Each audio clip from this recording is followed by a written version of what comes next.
ಸಖತ್ ಖಾರ ಬಣ್ಣ ಮತ್ತು ರುಚಿ ಆಚಿ ಚಿಲ್ಲಿ ಪೌಡರ್. ರಾಜ್ಯ ಕಾಂಗ್ರೆಸ್ ಸರ್ಕಾರದಲ್ಲಿ ಸಿಎಂ ಕುರ್ಚಿಗಾಗಿ ಜಟಾಪಟಿ ಮುಂದುವರಿತಾನೆ ಇದೆ. ಇದೆಲ್ಲದರ ನಡುವೆ ಮುಖ್ಯಮಂತ್ರಿ ಸಿದ್ದರಾಮಯ್ಯನವರು ತಮ್ಮ ಬಲ ಪ್ರದರ್ಶನಕ್ಕೆ ತಮ್ಮ ತವರ್ನೂರಿನಲ್ಲೇ ಪ್ರಯತ್ನವನ್ನ ಪಡ್ತಾ ಇದ್ದಾರೆ. ಹೌದು, ಆ ನಿಟ್ಟಿನಲ್ಲಿ ಒಂದಷ್ಟು ಸಿದ್ಧತೆಗಳು ಕೂಡ ನಡೆದಿದೆ.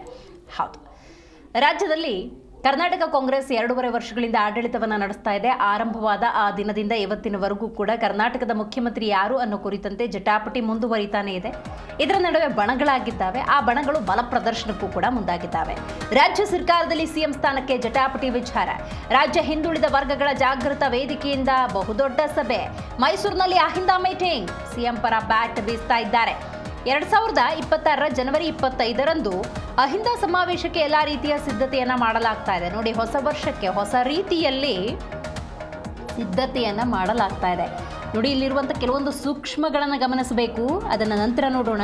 ಹುಟ್ಟೂರಲ್ಲಿ ಮುಖ್ಯಮಂತ್ರಿ ಸಿದ್ದರಾಮಯ್ಯ ಬಲ ಪ್ರದರ್ಶನಕ್ಕೆ ಎಲ್ಲಾ ರೀತಿಯ ಸಿದ್ಧತೆಯನ್ನ ಮಾಡ್ತಾ ಇದ್ದಾರೆ ಅಂತ ಹೇಳಲಾಗ್ತಾ ಇದೆ. ಕೋಮುವಾದವನ್ನ ಈ ರಾಜ್ಯಕ್ಕೆ ತಟ್ಟಂಗೆ ಮೋದಿಗೆ ಒಂದು ತಡೆಗೋಡೆಯಾಗಿ ನಿಂತಿದ್ದಾರೆ. ಇವತ್ತು ಕರ್ನಾಟಕ ರಾಜ್ಯದ ದಕ್ಷಿಣ ಭಾರತದಲ್ಲಿ ಕೋಮುವಾದಿಗಳಿಗೆ ಸಂಘ ಪರಿವಾರಕ್ಕೆ ಇನ್ನೂ ಅವಕಾಶ ಮಾಡಿಕೊಟ್ಟಿಲ್ಲ ಬಿಜೆಪಿಗೆ. ಅವರು ಮೆಜಾರಿಟಿಯಾಗಿ ಕರ್ನಾಟಕ ರಾಜ್ಯದಲ್ಲಿ ಅಧಿಕಾರ ನಡೆಸಕ್ಕೆ ಆಗಿಲ್ಲ. ಸಮ್ಮಿಶ್ರ ಸರ್ಕಾರ ನಡೆಸಿರ್ಬೋದು ಅಷ್ಟೇ.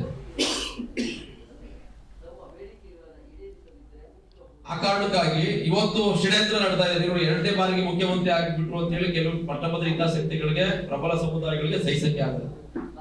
ಏನಾರ ಮಾಡಿ ಸಿದ್ದರಾಮಯ್ಯವ್ರನ್ನ ಮುಖ್ಯಮಂತ್ರಿ ಹುದ್ದೆಯಿಂದ ಕಿದಾಕ್ಸ್ಬಿಡ್ಬೇಕು, ಇಳಿಸ್ಬಿಡ್ಬೇಕು.